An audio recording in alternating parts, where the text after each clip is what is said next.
TWR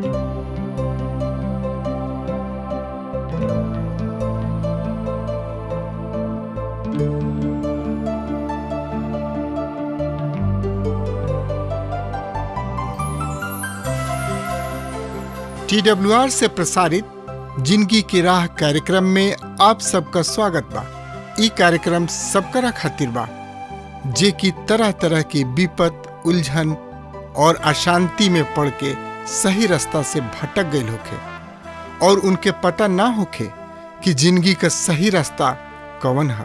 तो दर्शक भाई बहन, बाइबल में जिंदगी का सही मार्ग बतावल गईल बा।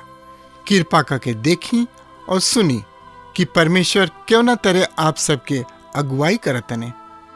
प्रिय मित्रगण, नमस्कार।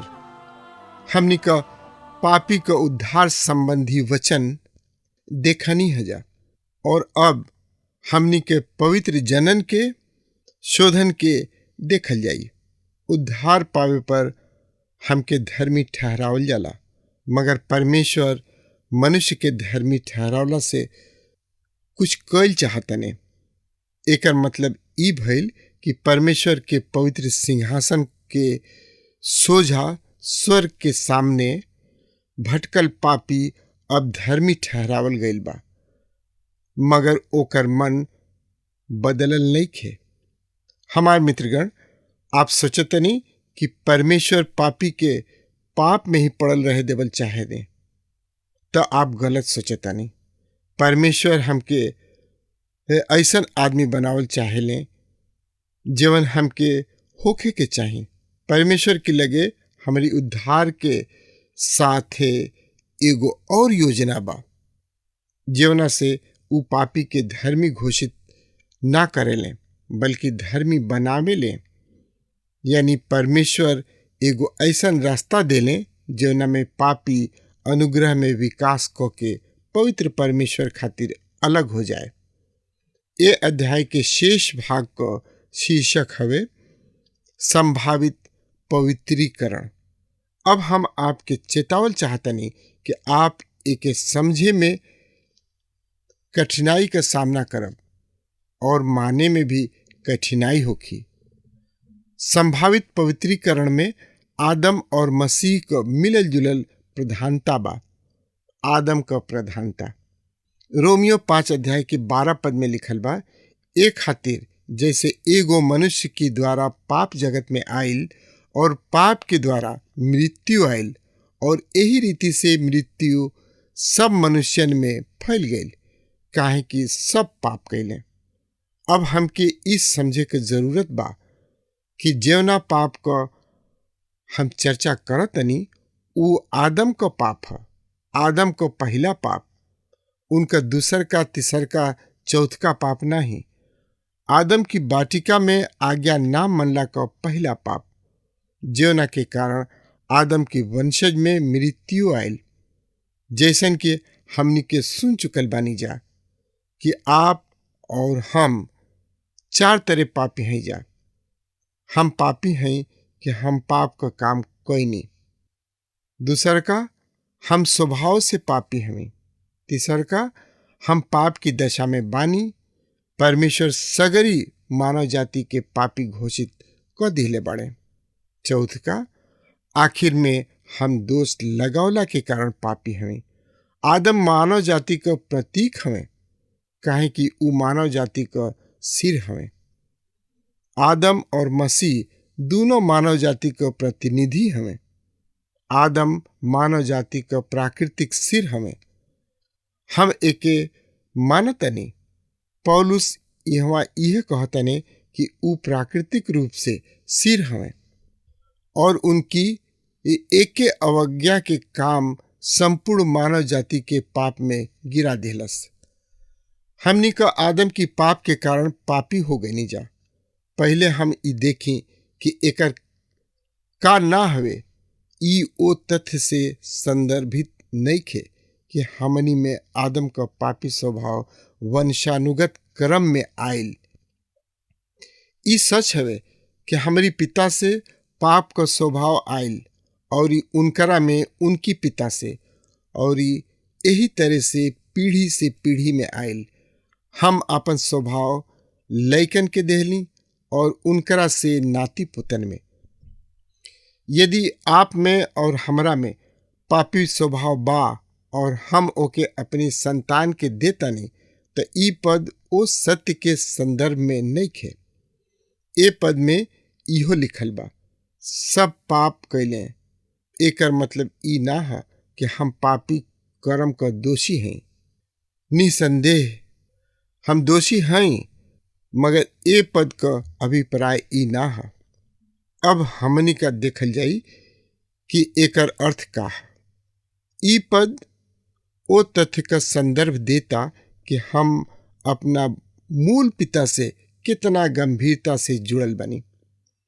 मानवीय स्वभाव में ढले से पहले, जन्म लेवे से पहले हमनी का जरूर पापी रहनी जा। संभवतः आपके ई स्वीकार ना होके, मगर परमेश्वर कहता ने ऐसे नहीं हवे। हम एक इब्रानियों 7 अध्याय की 9 पद में देखी तो हम इहो कह सकेनी कि लेवी भी जीवन की 10वां अंश लेलन, इब्राहिम के द्वारा 10वां अंश दिहले। उ एक काम के कैले। देखें इब्रानियों 7 के 10 में काहे कि जौना घड़ी मलकीसिदक उनके पिता से भेंट कैले, ओ घड़ी ये अपनी पिता की देही में रहे। यही तरह आदम का पाप भी हमनी में दोषारोपण उत्पन्न को गई। आदम जवन कैले उहे हमनी के कैनी जा। परमेश्वर हम सब के अदन की बाटिका में राख सकत रहले और हमनियों के आदम की तरह परख सकत रहले। का आप सोचते नहीं कि आप अपनी पापी स्वभाव में आदम से कुछ फर्का कर सके नहीं? ओसे अच्छा जीवन पाप रहित अवस्था में कैले रहनी। ठीक तो ई हुई कि हम ए तथ्य के मान ली कि आदम की अवस्था के एगो काम के कारण हम सब पापी हो गए नहीं। अब हम आपके एगो प्रासंगिक उदाहरण देतनी।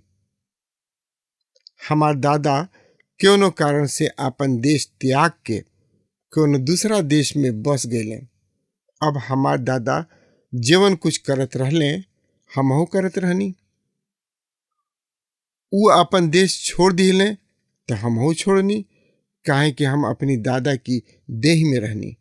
यही तरह आदम का पाप हमनी में आयल। हम देख ले बनी कि मसीह का धार्मिकता उनकरी मृत्यु के द्वारा हमनी में रोपल जा चुकल बा। मसीह एगो नया जाति को सिर हमें, एगो नया उद्धार प्राप्त मानवता मसीह का देह, एगो नया सृष्टि। कोनो गीतकार एगो अति उत्तम गीत लिखलस। कलीसिया का एगो नींव हवे उनकर प्रभु यीशु। उ उनकर नई सृष्टि हमें जल और वचन के द्वारा। कलीसिया एगो नई सृष्टि, एगो नई जाति है। पौलुस पहली कुरिन्थियों 15 अध्याय की 45 पद में यह कहतने, ऐसने लिखलो बा कि पहला मनुष्य यानी आदम जियत प्राणी बनल और अंतिम आदम जीवनदायक आत्मा बनल। पहला मनुष्य धरती से माने माटी से रहे, दूसर का स्वर्गीय हवे। अब तीसर का आदम का उदय ना होखी, काहे कि मसीह आखिरी आदम हवे। तीसरा, चौथा और असंख्य मनुष्य तो हुई है, काहे कि मसीह दूसर का मानव हमें, मगर दूसर का आदम नहीं खे। उ अंतिम आदम है, उ एगो नई जाति का सिर है। ये एगो मुख्य बात है। जब हम ए भाग का अध्ययन करी ना तो हम एगो बड़ अभिव्यक्ति देखी ना। मने पौलुस का अभिप्राय है कि हम आदम के द्वारा जीवन कुछ गंवाइनी, ओकरा से अधिका हमके मसीह में मिलल बा। यही अध्याय 5 की 9 में लिखल बा, अतः जबकि हम उनकरी खून के कारण धर्मी ठहरनी तो उनकरी द्वारा क्रोध से काहे ना बची। और पद 10 में लिखल बा, बैरी भैला की हालत में तो उनकी बेटा की मृत्यु के द्वारा हमार मेल परमेश्वर के साथे भइल, फिर मेल हो गई, पर उनकी जिंदगी के कारण हम उद्धार काहे ना पाइब। ए भाग में अतः और काहे की शब्दन का भरमार बा। कुरिन्थियों 15 अध्याय के 21 और 22 में लिखल बा, काहे कि जब मनुष्य के द्वारा मृत्यु आयल तो मनुष्य के द्वारा ही मरल लोगन का पुनरुत्थान आयल, और जैसे आदम में सब मरेला वही तरह मसीह में सब जियावल जाइए। मृत्यु आदम के द्वारा आयल, और अगर एकर प्रमाण चाही कि आदम का पहला पाप प्रतीकात्मक काम रहे, तो सोची कि एगो बच्चा जवन पाप नइखे कैले काहे मरेला, काहे कि ऊ आदम की जाति से हवे। आदम में सब मरेला। परमेश्वर वास्तव में मनुष्य के मरे खातिर ना बनौले रहले। परमेश्वर के लगे मनुष्य खातिर अधिक उत्तम चीज रहे और आजो बाप। अब ए विचार के साथे पद 13 पर ध्यान दी। रोमियो 5 अध्याय का 13 पद, काहे कि व्यवस्था दिहल गईले की समय तक पाप जगत में त रहे, मगर जहाँ व्यवस्था नाही वहाँ पाप ना गिनल जाला। आदम से लेके मूसा के समय तक पाप जगत में रहे, मगर उस समय पाप अपराध ना रहे, ऊ खाली परमेश्वर से विद्रोह रहे। हमारी विचार से यह कारण रहे कि परमेश्वर कैन के मृत्यु दंड ना दिहले। जब वो अपनी भाई का हत्या कैलस, हम ऐसे बोड़ कायरता से भरल काम नहीं देख पैले। उस समय तक परमेश्वर आज्ञा ना दिले रहे। निर्गमन 20 अध्याय की 13 पद में ए तरह लिखल बा, तू हत्या जिन करी ह। सच त ई ह कि परमेश्वर कैन का रक्षा करे बदे ऊपर एगो चिन्ह डाल दिले रहले। आगे चल के कैन की बेटन में से एगो लेमेक केहू का हत्या करता, और लेमेक अपनी मेहरारुअन से कहलस, हे आदा और हे सिल्ला हमार सुना। हे लेमेक का मेहरारू, हमारी बात पर कान लगावा। हम एगो पुरुष जवन हमके चोट लगावत रहे, यानी एगो जवान के जवन हमके घायल करत रहे, घात क दीनी। जब कैन का पलटा 7 गुना लिहल जाई त लेमेक का 77 गुना लिहल जाई। ए तरह आप देखतनी कि लेमेक के लोग हत्या करे को कारण रहे। नूह के जमाना में जौना पीढ़ी का जल प्रलय में नाश भइल, ऊ पीढ़ी पाप में मगन रहे, ऊ वहां भ्रष्ट रहले। उत्पत्ति 6 अध्याय की 5 पद में लिखल बा, और यहोवा देखले कि मनुष्यन का बुराई धरती पर बढ़ गई बा, और उनकी मन की विचार में जवन कुछ उत्पन्न होता खराबे होता। ओमे से एको 10 आज्ञा में से एगो कभी उल्लंघन ना कैले, काहे कि ओ घड़ी 10 आज्ञा रहबे ना कैल। उनके दंड एक खातिर मिलल कि ऊ पापी रहले। यहाँ अन्य जाति के लोग के सुसमाचार नइखे मिलल। उनकरी भटकला के प्रश्न का उत्तर बा, सगरी मनुष्य भटकल जाति के हवे। हमारी और आपकी खातिर ई सच स्वीकार कैल कठिन हुई, मगर आप और हम यही भटकल जाति में जन्मल बानी जा। हम अभिराम मनुष्य रूपवान ना हमें। हमनी का विकास की प्रक्रिया से उत्पन्न नहीं जा। आप और हम एगो भटकल जाति हमें। हमनी के उद्धार का जरूरत बा। मनुष्य का विचार परमेश्वर से अलग होला। अब केहू कही ए तरह तू परमेश्वर का आभारी हुई है कि सबका उद्धार करिए, नहीं, वो आभारी नहीं है। रोमियो 5 अध्याय के 14 पद में लिखल बा, तब वो आदम से लेके मूसा तक मृत्यु ओ लोगन पर राज कैलस जे ओ आदम के अपराध की तरह जवन ओ आवे वाला का चिन्ह पाप ना कैले। पौलुस मृत्यु के वे मानव स्वरूप जियत दर्शावेला। पौलुस कहताड़े कि सचहू मृत्यु आदम से लेके मूसा के युग तक एगो राजा की तरह राज कैलस। अगर मनुष्य ओ युग में 10 आज्ञा में से कौनो आज्ञा का उल्लंघन ना कैले रहे, काहे कि व्यवस्था ओ घड़ी ना रहे, तबो ऊ पापिये रहे। धर्मशास्त्र में मृत्यु के 3 रूप में प्रकट कइल गइल बा। शारीरिक मृत्यु, आत्मा द्वारा देही का त्याग। ई मृत्यु आदम की पाप के कारण आयल रहे। दूसर का मृत्यु परमेश्वर से विद्रोह और अलगाव। ई स्वभाव हमनी में आदम से आयल। हमनी का परमेश्वर से अलग बानी जा और पाप अपराध से भरल बानी जा। इफिसियों 2 अध्याय के 1 पद में लिखल बा, जना के हम देख सकेनी। ई धर्मशास्त्र में व्यक्त चित्रण हवे।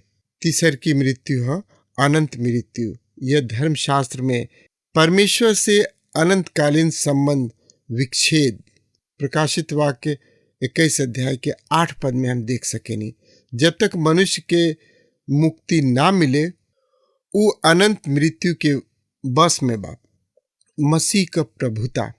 रोमियो 5 अध्याय के 15 पद में लिखल बा, पर जैसन अपराध का दशा हवे ओइसन अनुग्रह की वरदान का नहीं, कि जब एगो मनुष्य के अपराध से बहुत लोग मुअलन, तो परमेश्वर का अनुग्रह और उनकर जीवन दान एगो मनुष्य के यानी यीशु मसीह के अनुग्रह से भइल बहुते लोगन पर जरूरे अधिकारी से भइल। आज मसीह में हमरी लगे भरपूरी बा। हम अदन की वाटिका से ज्यादा अद्भुत कोनो परिदृश्य का इंतजार में बानी। इब्रानियों 11 अध्याय के 13 पद में लिखल बा, ई सब विश्वास की दशा में ही मरले और ऊ वादा कइल चीज ना पैने, मगर उनके दूर से देखी के खुश भइले, मगर मान लिहले कि हम धरती पर परदेशी और बाहरी हैं। रोमियो 5 अध्याय के 16 पद में लिखल बा, और जैसे एगो मनुष्य के पाप कैला का फल भइल वैसन दान का दशा नहीं, काहे कि एक ही के कारण दंड की आज्ञा का फैसला भइल, मगर बहुतेरे अपराधन से ऐसन वरदान उत्पन्न भइल कि लोग धर्मी ठहरे। हम समझतनी कि ई कठिन वचन जरूर बा, बल्कि सबसे अधिक कठिन वचन में से एगो है। सहज शब्द में एगो अपराध के कारण सगरी मानव जाति पाप में गिरावल गई और आज्ञा पालन का एगो काम क्रूस पर मसीह यीशु की मौत भटकल लोगन खातिर उद्धार संभव बनावेला। रोमियो 5 अध्याय के 17 पद में लिखल बा, काहे कि जब एगो मनुष्य की अपराध के कारण मनुष्य ओ एक ही के द्वारा राज कैलस, तो जवन लोग अनुग्रह और धर्म रूपी वरदान बहुतायत से पौले ऊ एगो मनुष्य के अर्थात यीशु मसीह की द्वारा जरूर अनंत जीवन के राज करी हैं। पद 14 में पौलुस कहले कि मृत्यु एगो राजा मती राज कैलस। एगो मनुष्य के एक ही पाप की वजह से मृत्यु के सिंहासन पर बैठ के सौभाग्य प्राप्त कैलस। आदि का पाप एक ही काम सगरी मानव जाति के पाप का भागी बनौलस। यहाँ पौलुस एगो औरी राज्य का उल्लेख करतने, जीवन की मृत्यु के राज से बढ़िया हवे। ई जिंदगी का राज्य है। ई मृत्यु के राज के निवासियन खातिर एगो निमंत्रण हवे। अनुग्रह की बहुतायत से मनुष्य के मात्र एक ग्रहण करे के बाद जिंदगी के राज्य का राजा मसीह यीशु हमें उन्हीं से वरदान प्राप्त होला। रोमियो 5 अध्याय के 18 पद में लिखल बा, एक खातिर जैसन कि एगो अपराध सब मनुष्यन खातिर दंड की आज्ञा का कारण भइल, वही तरह एगो धर्म का काम सब मनुष्यन खातिर जिंदगी का निमंत्रण धर्मी ठहरावे का कारण भइल। ई पाप का दोषारोपण और धार्मिकता के रोपण का सिद्धांत हवे। ई आदम और मसीह की संघीय प्रभुता का सिद्धांत है। रोमियो 5 अध्याय के 19 पद में लिखल बा, काहे कि जैसन एगो मनुष्य के आज्ञा ना माने से बहुत लोग पापी ठहरने वही तरह एगो मनुष्य का आज्ञा मनला से बहुत लोग धर्मी ठहरी हैं। आदम का एगो पाप सब मनुष्यन के पापी बना देलस। मसीह का आज्ञाकारिता, उनकरी मौत और उनकी पुनरुत्थान परमेश्वर खातिर मसीह में विश्वास करे वाला पापियन के कैला के संभव बनावेला। रोमियो 5 अध्याय के 20 पद में लिखल बा, और व्यवस्था बीचा में आ गई कि अपराध बहुते होखे, मगर जहां पाप बहुते भइल ओजा अनुग्रह ओसे ज्यादा भइल। परमेश्वर व्यवस्था के साथे बलि चढ़ावे का अनुष्ठानो दिहलन। मसीह ओके ए व्यवस्था के पूरा कैलन।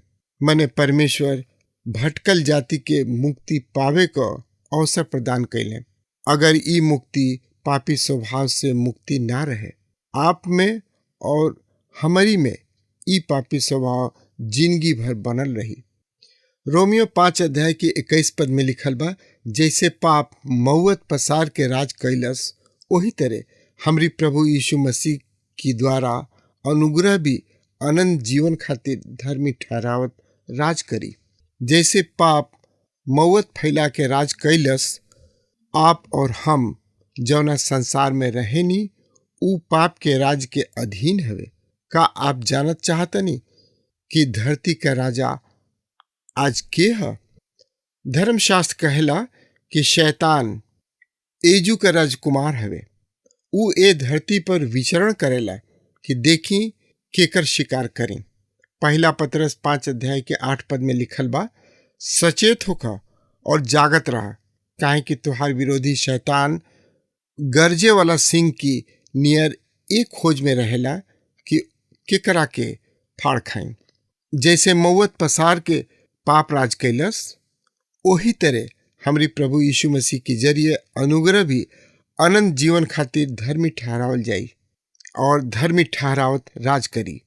ऊ एगो जाति के बुलावत तने, भटकल जाति में से ऊ कछुअन के उड़े के सिखावत तने। कछुआ का स्वभाव उड़ला का ना है।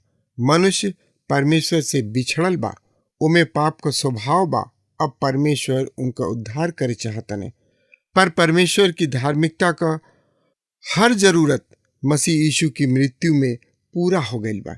ई राज मसीह के क्रूस पर पूरा और मजबूत बनल बा। विश्वास करे वाले पापियन के आज अनंत जीवन प्राप्त बा। अंतिम आदम की संगे एक हो गई बा। एकरा द्वारा पुनरुत्थित और महिमा में उद्धार प्राप्त पापी को शोधन संभव बनावेला। हमके विश्वास बा कि ई कार्यक्रम आप सब खातिर फायदेमंद सिद्ध भइल हुई। हम चाहतनी कि आप सब अपन अपन आशीष हमरों से बांटी। अगर आप सबके लगे बाइबल से चाहे आपकी निजी जिंदगी से कोनो सवाल होके, चाहे कोनो समस्या खातिर प्रार्थना करावे चाहतनी, तो हमारी फोन नंबर पर जरूर संपर्क करें। परमेश्वर आप सबके बहुत आशीष प्रदान करें और आज का दिन आप खातिर सुखद बनावे।